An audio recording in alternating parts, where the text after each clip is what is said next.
Hello viewers, welcome to our channel. నేను మీ చరణ్ పరిమి. రేవంత్ రెడ్డి ఒక సినిమాని బ్యాన్ చేయడానికి రంగం సిద్ధం చేసుకున్నాడు. అది ఏ సినిమా ఏంటి అనేది ఇప్పుడు ఆసక్తికరంగా మారింది.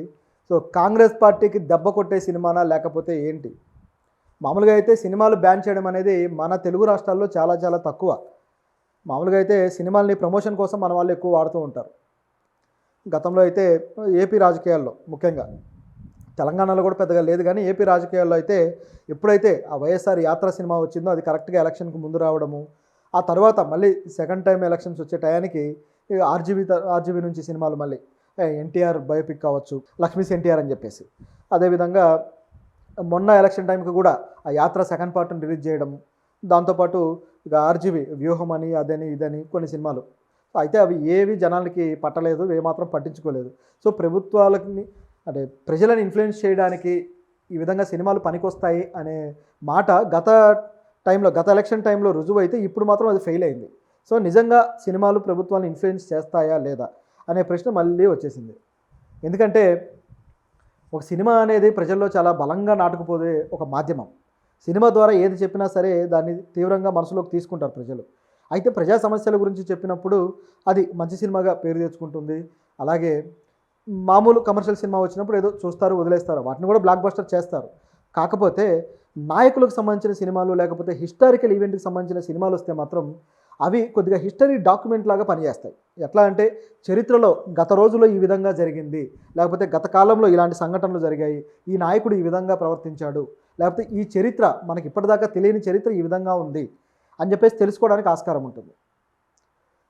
ముఖ్యంగా భారతదేశ చరిత్రకు సంబంధించి చూస్తే ఉద్యమాలు, ప్రజా ఉద్యమాలు కావచ్చు, అనేక ఉద్యమాల మీద సినిమాలు వచ్చాయి. అదేవిధంగా స్వాతంత్ర ఉద్యమం మీద అయితే ఎప్పుడూ వస్తూనే ఉంటాయి. మనకు అదైతే మంచి హాట్ కేక్ లాంటి ఎలిమెంట్ అనమాట. ఈ మధ్య కాలంలో తగ్గాయి, కానీ గతంలో అయితే చాలా వచ్చాయి. అంటే సీరియస్గా వాటి మీద అధ్యయనం చేసి తీసే ఫిలిం మేకర్స్ కూడా కొంత తగ్గారు. దానివల్ల అలాంటివి రావట్లేదు. గతంలో అయితే బాగా తీశారు కూడా. అయితే ఈ క్రమంలో గత కొద్ది కాలంగా హిందీలో ఒక ట్రెండ్ అందుకుంది. అది ఇప్పుడు ఒక సినిమా రేవంత్ రెడ్డి గారు అలాంటి ఒక హిందీ సినిమాని అయితే బ్యాన్ చేయడానికి డిసైడ్ అయ్యారు. అది ఏం సినిమా ఏంటి అనేది చూద్దాం. అయితే దీన్ని చూసే ముందు మాత్రం ఈ హిందీ సినిమాల పరంపర అయితే మనం డిస్కస్ చేయాలి. అప్పుడు కానీ ఇది అర్థం కాదు. కంగనా రనౌత్ గారు ఎమర్జెన్సీ అని చెప్పేసి ఒక సినిమాని బయటికి తీసుకొస్తున్నారు. అది ఆవిడ డైరెక్షన్లోనే తీశారనమాట. ప్రస్తుతానికైతే ఆవిడ మండీకి ఎంపీగా ఉన్నారు బీజేపీ తరపు నుంచి. సో ఆవిడ ఎలక్షన్ ముందు నుంచి కూడా ఈ ఎమర్జెన్సీ అనే సినిమా మీద వర్క్ చేస్తూ వస్తున్నారు. తానే నటించి తానే డైరెక్షన్ చేసి ఇప్పుడు ఈ సినిమాని ప్రజల ముందుకు తెస్తుంటే దీన్ని బ్యాన్ చేయాలి అని చెప్పేసి కొంతమంది పిటిషన్ వేశారు. సో దాంతో రేవంత్ రెడ్డి గారు సరే దీన్ని బ్యాన్ చేయాలా లేదా అనేది నేను న్యాయ నిపుణుల కమిటీ వేసి దాంట్లో తేల్చి దీన్ని బ్యాన్ చేస్తాను, ఒకవేళ అవసరం అనుకుంటే బ్యాన్ చేస్తానని చెప్పడం జరిగింది. అయితే దీని వెనక ఇంకా పెద్ద స్థాయిలో వీళ్ళు ఎవరైతే ఫిర్యాదు చేస్తారో వాళ్ళు పోరాడుతున్నారు. సో వాళ్ళు ఎవరు, ఈ ఎమర్జెన్సీ అనే సినిమా ఏంటి, దీని గురించి ఏంటనేది మనం మాట్లాడదాం. ఆ పేరు వినగానే మీకు అర్థమై ఉండాలి. ఎమర్జెన్సీ అనేది మనం ఎప్పుడు విన్నాం?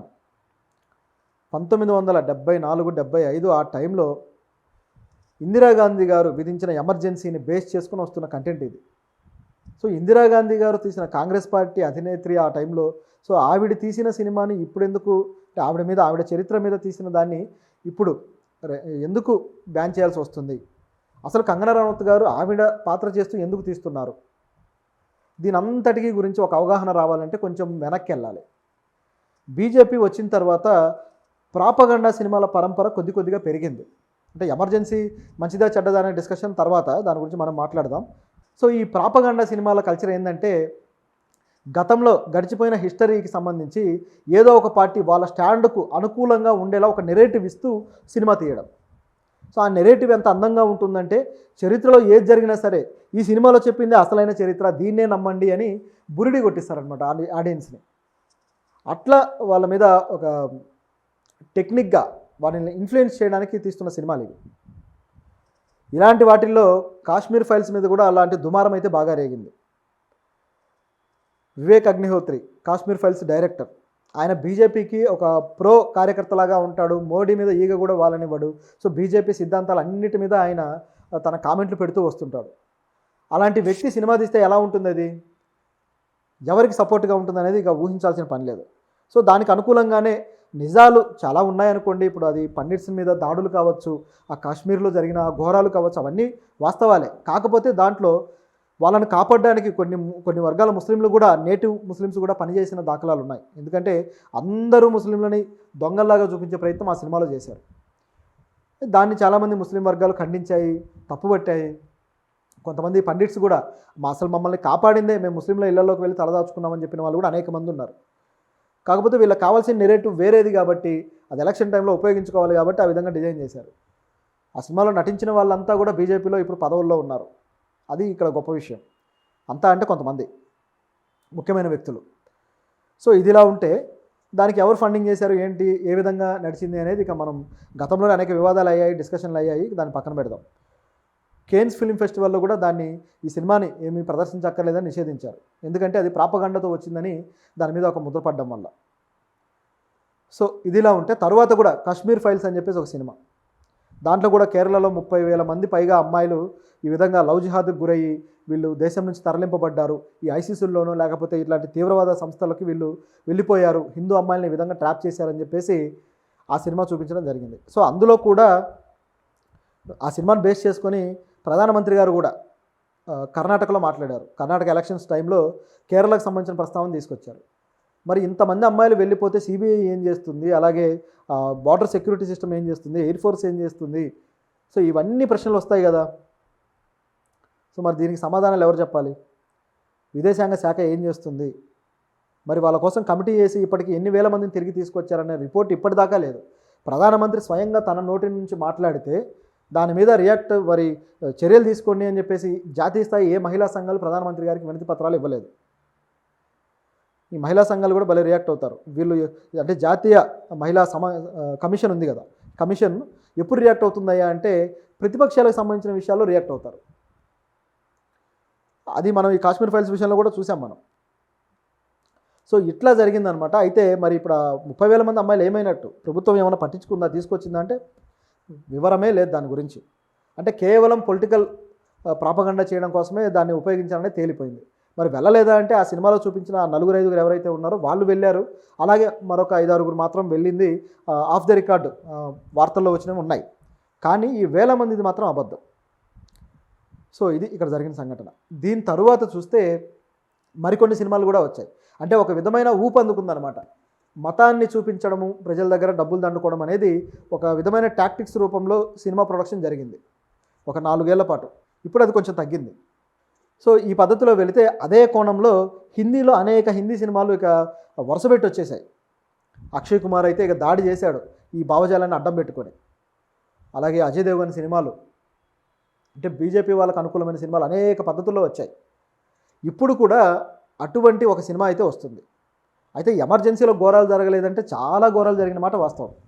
అలాగే దాని వెనుక డిఫరెంట్ నెరేటివ్స్ ఉన్నమాట కూడా వాస్తవం.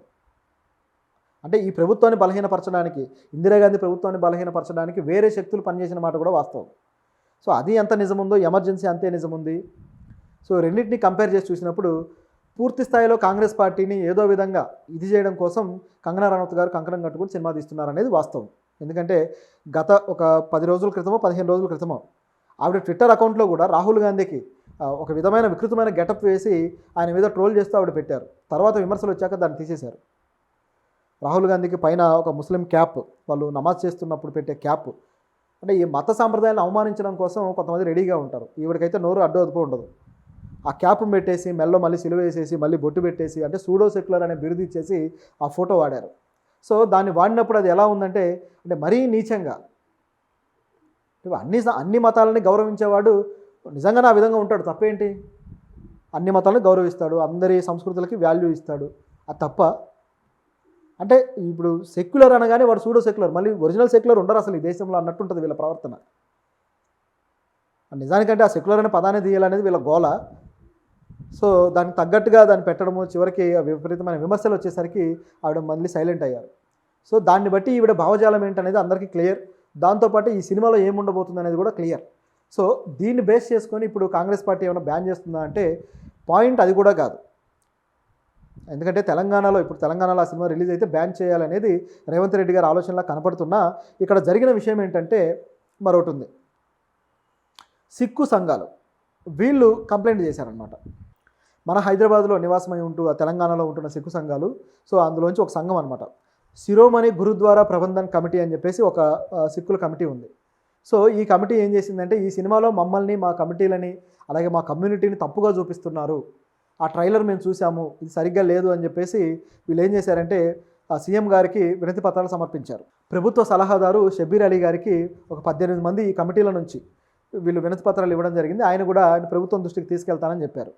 తీసుకువెళ్ళారు కూడా. సో తీసుకువెళ్ళిన తర్వాత ఇప్పుడు ప్రభుత్వం ఏం చేస్తుందంటే రేవంత్ రెడ్డి గారు, నేను దీన్ని బ్యాన్ చేయాలి అంటే ఒక న్యాయ నిపుణుల కమిటీ వేసి మరి దీంట్లో మిమ్మల్ని గురించి తప్పుగా చూపిస్తున్నారా లేరా దాని గురించి మేము అయితే ఇన్ఫర్మేషన్ తీసుకొని అప్పుడు దీని మీద నిర్ణయం తీసుకుంటాము అని చెప్పేసి సీఎం రేవంత్ రెడ్డి గారు చెప్పడం జరిగింది. అయితే దీంట్లో 2 విషయాలు ఉన్నాయి. ఒకటి వచ్చేసి సిక్కుల గురించి ఎందుకు తప్పుగా చూపిస్తారు అనేది. ఎందుకు అంటే ఇప్పుడు ఏదైతే సిక్కుల ఉద్యమం ఉందో అంటే వాళ్ళని ఉగ్రవాదులుగా, తీవ్రవాదులుగా చూపించే ప్రయత్నం జరుగుతుంది ఈ సినిమాలో అనేది వీళ్ళ ఆరోపణ. అయితే దీంట్లో ఉన్న పాయింట్ ఏంటంటే వీళ్ళ ఉద్యమం ఖలిస్తాన్ ఉద్యమం. సో సిక్కులకు సపరేట్ దేశం కావాలి అని చెప్పేసి ఆ టైం నుంచి వాళ్ళు పోరాటం ఎత్తుకున్నారు కదా. సో దీన్ని బేస్ చేసుకొని వీళ్ళని అంటే ఖలిస్తాన్ ఉద్యమకారులను ఉగ్రవాదులుగా చూపిస్తారు అని చెప్పే పాయింట్లో వస్తుందన్నమాట. ఖలిస్తాన్ ఉద్యమం ఎవరు చేసినా సరే, దాంట్లో ఎవరు దేశాన్ని అడిగినా సరే వాళ్ళని ప్రభుత్వం అదేవిధంగా అభివర్ణిస్తుంది. దాంట్లో వేరే క్వశ్చన్ కూడా లేదు. ఎందుకంటే సిక్కులు కానీ ఎవరే కానీ ఈ దేశ పౌరులుగా ఉన్నంత వరకు ఈ దేశ పౌరులు, లేదు మాకు వేరే దేశం కావాలి అంటే వేరే ఏదన్నా దేశానికి వెళ్ళి బతకటమే. అంతేగాని మాకు సపరేట్గా ఇందులో ల్యాండ్లో భాగం ఇవ్వండి అనడం అనేది ఈ అవిభక్త భారతదేశం ఏదైతే ఉందో ఈ దేశాన్ని చీల్చడం లాంటిది. దీన్ని ఖచ్చితంగా ఖండించాల్సిందే. దీంట్లో ఎటువంటి మొహమాటం లేదు.